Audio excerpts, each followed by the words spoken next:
220 volt ရှိတယ်လို့ပြောလိုက်တာနဲ့အဲ့ဒီကြိုးချောင်းလေးထဲမှာ220 volt ဆိုတဲ့လျှက်စစ်စွမ်းအင်ဒီအပြည့်အတစ်ကင်းအောင်နေတယ်လို့ကျွန်တော်တို့အလိုလိုတွေးထင်တတ်ကြပါတယ်ဒါပေမဲ့လေအဲ့ဒီကြိုးတကြိုးတဲ့တီးစက်မှာဘာလျှက်စစ်စွမ်းအင်မှမရှိဘူး volt ဆိုတာလုံးဝကိုမရှိဘူးလို့ကျွန်မကပြောရင်ကောဘယ်လိုထင်လဲ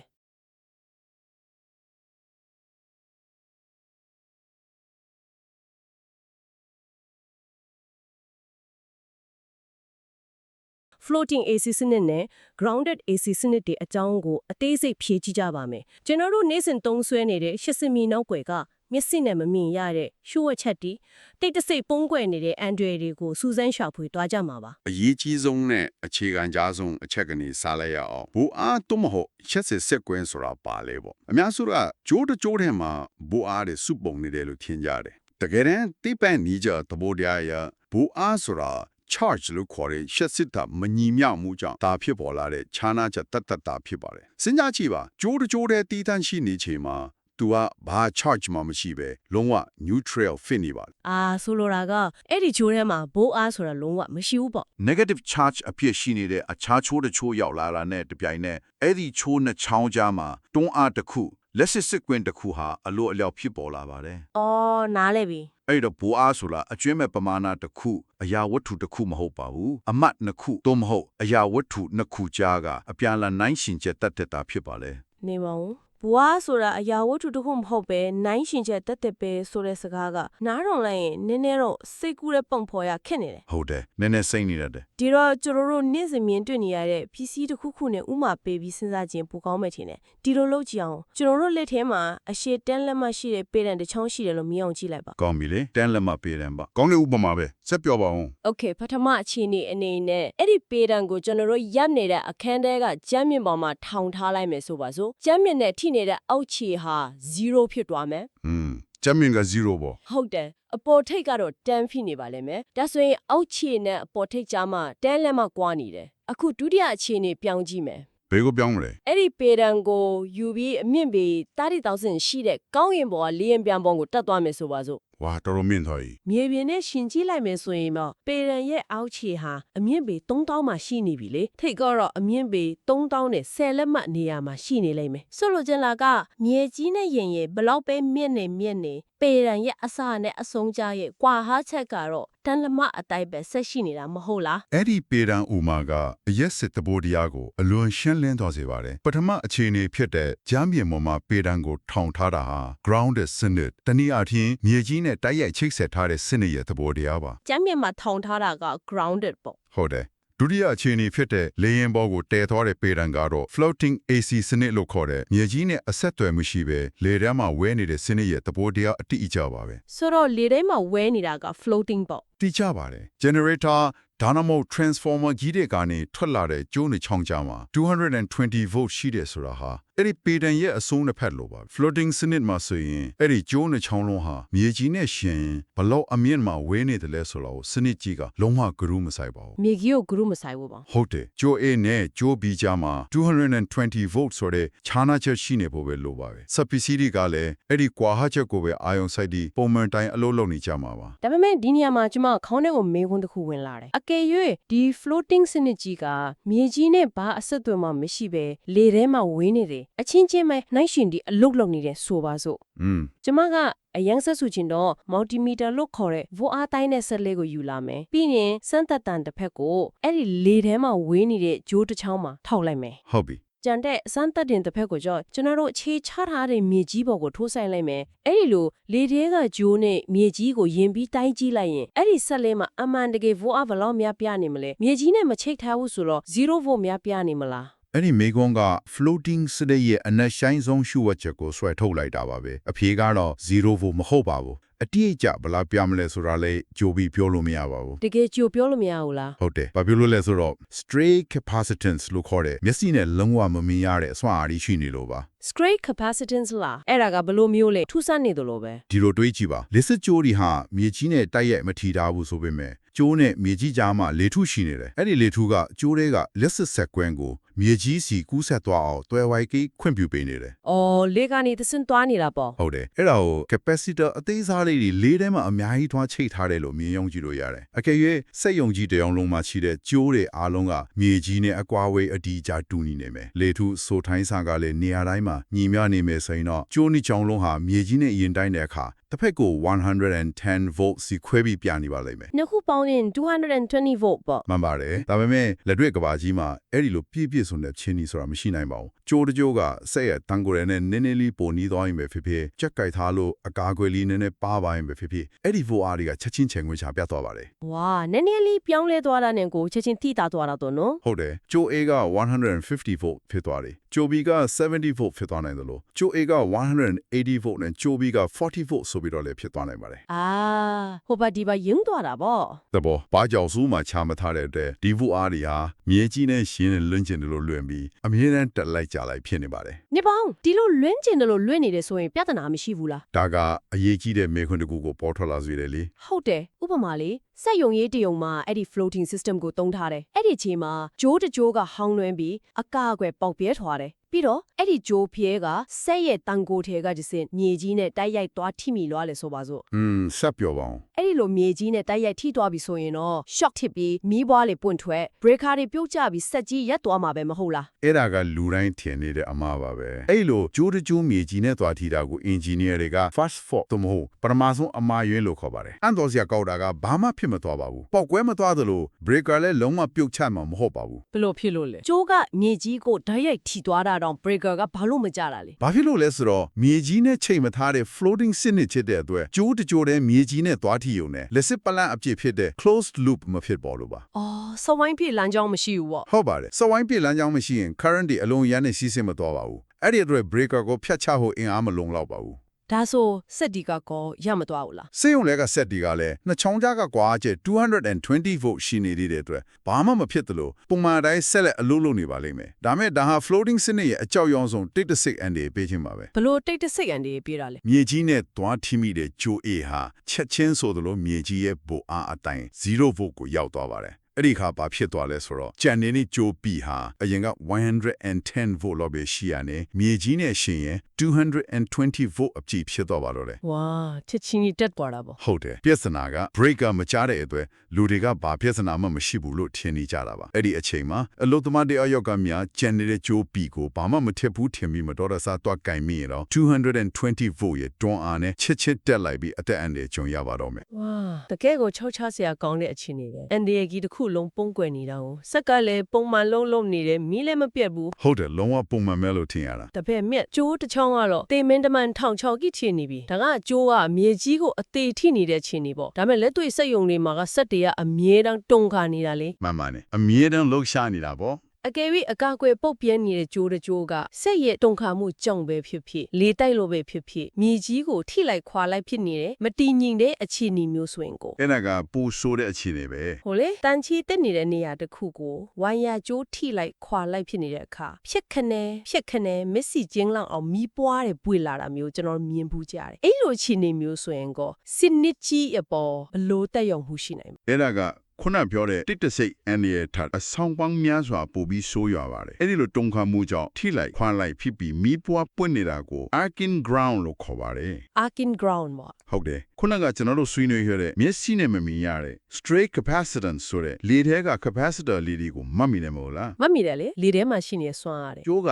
မြေကြီးကိုထိလိုက်ပြီးမီးပွားပွင့်ထွက်သွားတဲ့အချိန်တိုင်းမှာစနစ်တစ်ခုလုံးမှာရှိနေတဲ့အဲ့ဒီ stray capacitance တွေကို less charge တွေတိတ်ပံအခေါ်အဝါရပြောရင်ခူလောင်းမမာနများစွာဟာအကျဉ်းချင်းအထက်အတဲအကျက်ဝင်ရောက်သွားပါတယ် ခဏလေးကျမတီချာနားလေတော့အောင်ပြန်ပြောပြမယ် ပြောကြည့်ပါ ကျိုးကမြေကြီးကိုပွတ်တိုက်ပြီးဖြတ်ခနဲမိပွားပွင့်သွားတိုင်းအဲ့ဒီလေထဲမှာရှိနေတဲ့မမြင်ရတဲ့ capacitor လေးတွေထဲကိုပူလောင်းတွေအတင်းထိုးသွင်းခံလိုက်ရတယ်ဆိုပါစို့ အတိအကျပါပဲ ဒါကဘာနဲ့တူလဲဆိုတော့လေပေါက်ထွက်လို့မရတဲ့ကားတာယာပြီးအကြီးကြီးတစ်ခုထဲကိုလေထိုးတန်းတဲ့လေတွေကိုအတင်းဖိစစ်ပြီးထိုးထည့်နေတယ်လို့မျိုးပေါ့တစ်ချက်ပွင့်တိုင်းလေးတစ်ခါဝင်သွားတယ်ထွက်ပေါက်ကမရှိဘူးဆိုတော့အထက်မှာဖျားတွေကအရန်ကိုများလာတော့မှာပေါ့ဟုတ်လား လုံးဝမှန်ကန်တဲ့နိုင်ရချက်ပါ capacitor ဆိုတာ charge တွေကိုသိမ်းဆည်းတဲ့အရာဖြစ်တဲ့အတွက်ခူးလောင်တွေအဲ့ဒီလိုအဆက်မပြတ်ဝင်လာတဲ့အခါစနစ်ကြီးတစ် တစ်ခုလုံးရဲ့ဘဝဟာတဖြည်းဖြည်းနဲ့အဆက်မတန်မြင့်တက်လာပါတော့တယ် ဘလို့ထိများတက်သွားနိုင်လဲ ချက်ချင်းကြီးမားတဲ့ပမာဏကိုခုံတက်သွားတာမဟုတ်ပေမဲ့မြေကြီးနဲ့ရှင်လိုက်ရင်400 volt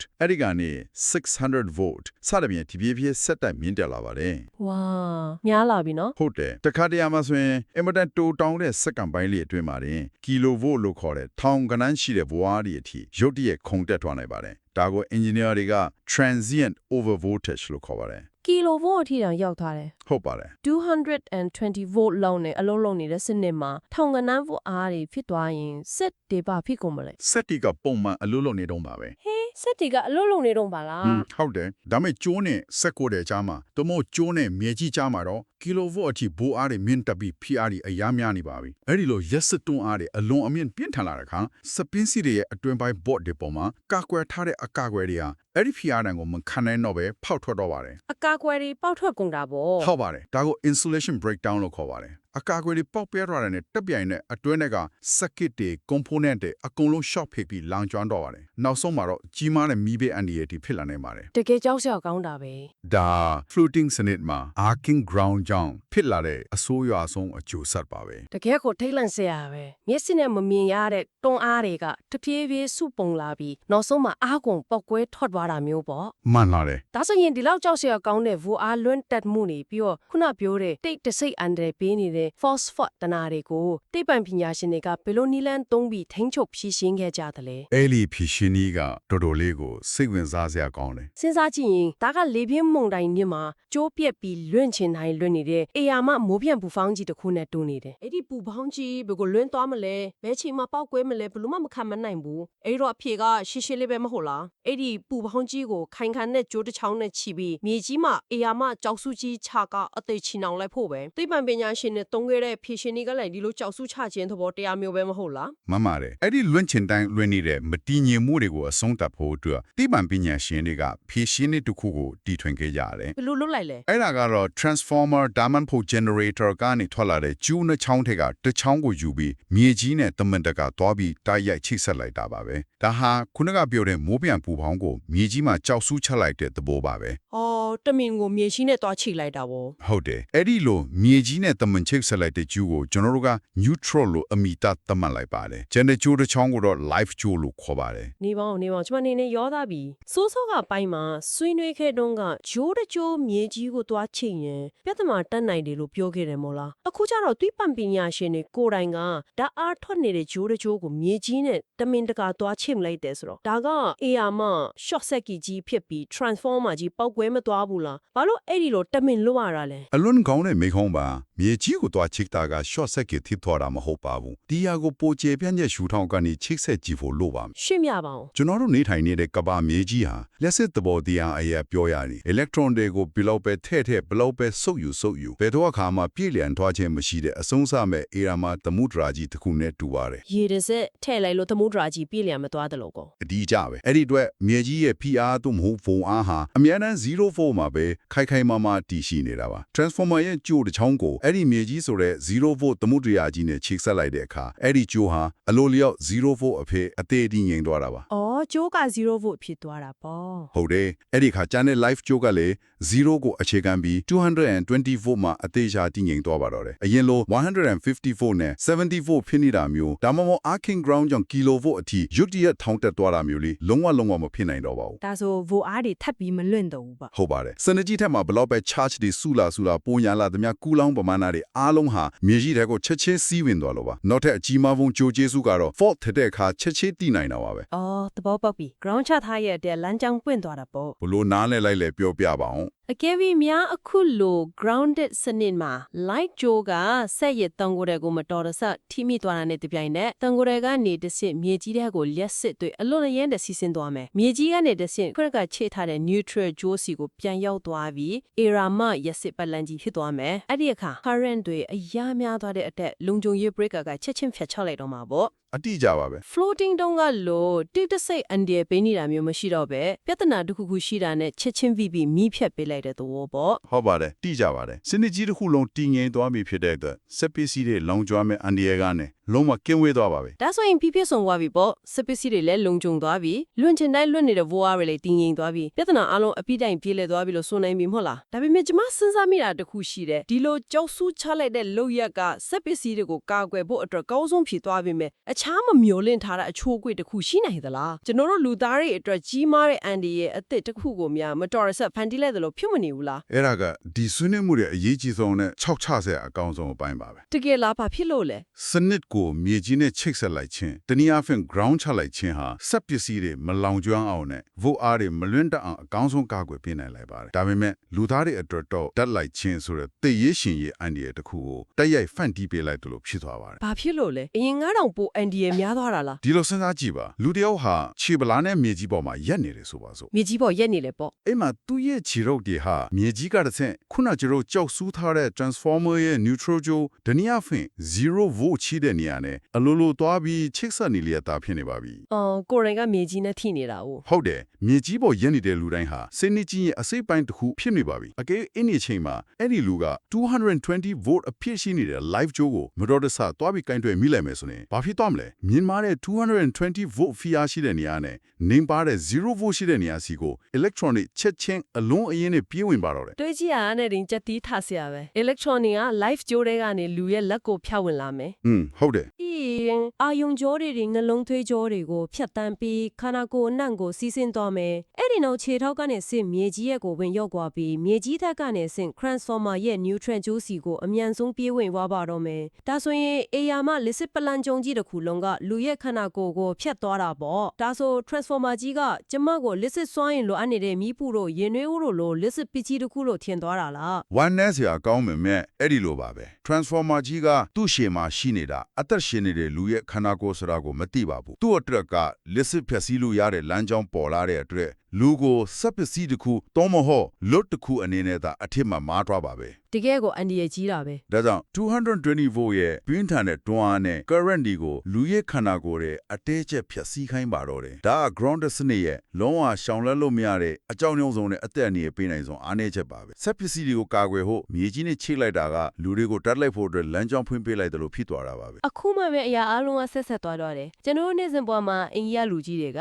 လက်စစ်ပစ္စည်းတွေကင်ရင်မီးကြိုးတွေကင်ရင်ရာဘာဖိနှက်စီဖို့ဒါမှမဟုတ်တစ်သားခုံဖို့တက်ရက်ပြီးမှကင်ဖို့အများနဲ့တတိပေးကြတယ် ဟုတ်တယ်ငယ်ငယ်ကလေးကကြားဖို့မှာပါ ကျမတို့ကဒါကိုရိုးရိုးလေးပဲချင်နေရေးတာတကယ်တမ်းကျတော့ရာဘာဖိနှက်စီတာတစ်သားခုံပေါ်တက်တာတွေဟာဒါမလိုက်ရောက်မော်ဆန်းဆန်ကာကွယ်ပြီးတာမဟုတ်ဘူး ဒါဆိုဘယ်လိုသဘောပေါက်လိုက်လဲ ကျွန်တော်တို့ရဲ့ခန္ဓာကိုယ်နဲ့0 volt ရှိနေတဲ့အေယာမမြေကြီးကြားကအဆက်အသွယ်ကိုလျှက်စစ်မကူးနိုင်တဲ့ပစ္စည်းတွေခန္ဒီတမင်တကာဖျက်တောက်နေရခြင်းဖြစ်တဲ့ဆိုတာအခုမှပို့ပြီးရှင်းရှင်းလင်းလင်းသဘောပေါက်သွားပါပြီဖိနှက်မပါပဲကင်ပြင်းရတော့ကိုယ်တိုင်ကအလို့တစ်ခုဖြစ်သွားမှာပဲကို မှန်ပါတယ် ကဲကျွန်တော်တို့ဒီနေ့ဆွေးနွေးခဲ့တဲ့အကြောင်းအရာတွေကိုအနှစ်ချုပ်ပြန်ကြည့်ကြရအောင်မြေကြီးနဲ့မချိထားတဲ့ floating စနစ်ဆိုတာဟာပုံမှန်အားဖြင့်ကျိုးတစ်ချောင်းတည်းကင်ရင်တက်မလိုက်ဘူးလို့အပေါ်ယံထင်ရတယ်ဒါပေမဲ့တကယ်တမ်းကျတော့ကျိုးနဲ့မြေကြီးကြားမှာရှိနေတဲ့မျက်စိနဲ့မမြင်ရတဲ့ capacitive effect တွေပြီးတော့ထိလိုက်ခွာလိုက်ဖြစ်ရာကနေပေါ်လာတဲ့ arcing ground တဘိုးတရားတွေကြောင့် volt အားတွေဟာ kilovolt ထိလွင့်ချင်တယ်လို့နဲ့ထွေသွားနိုင်တယ်ဒါပြင်ကိစ္စစိ ground ကျနေခင်ရင်လည်းဘာချက်ပစ်တယ်မှမရှိတဲ့အတွက်အချိန်ကြာလာတာနဲ့အမျှ volt အားတွေစုပုံလာပြီးအတိုင်းတာကြီးမားလာရင်စက်တွေလောင်ကျွမ်းတဲ့အထိအလွန်အန္တရာယ်များလာပါတယ်ဒီလိုကြောက်စရာကောင်းတဲ့မတည်ငြိမ်မှုတွေကိုထိန်းချုပ်ဖို့အတွက်အရာမမြေကြီးနဲ့ချီနှောင်ပြီး ground ချကတည်ငြိမ်အောင်ဖန်တီးလိုက်ရတာဖြစ်ပါတယ် အတီးကြပါပဲဒါပေမဲ့ ဟုတ်တယ်ဒါပေမဲ့အဲ့ဒီလိုအလုံးကြုံဆုံးဖြစ်အောင် ground ချလိုက်ပြန်တဲ့အခါကျတော့လဲစက်တွေအတွက်လုံခြုံပေါ်ပေမဲ့လူသားတွေအနေနဲ့မြေကြီးပေါ်ရက်နေတဲ့ရွေ့ရက်စစ်ပတ်လန်းရဲ့အစိတ်ပိုင်းတစ်ခုဖြစ်သွားနိုင်တဲ့တက်လိုက်ခံရမယ့်အန်တွေပေါ်လာပြန်ရောဒါကြောင့်လဲမြေကြီးနဲ့အဆက်အသွယ်ဖြတ်ထားဖို့ rubber finnet တွေအမြဲတမ်းသုံးရတာဖြစ်ပါတယ်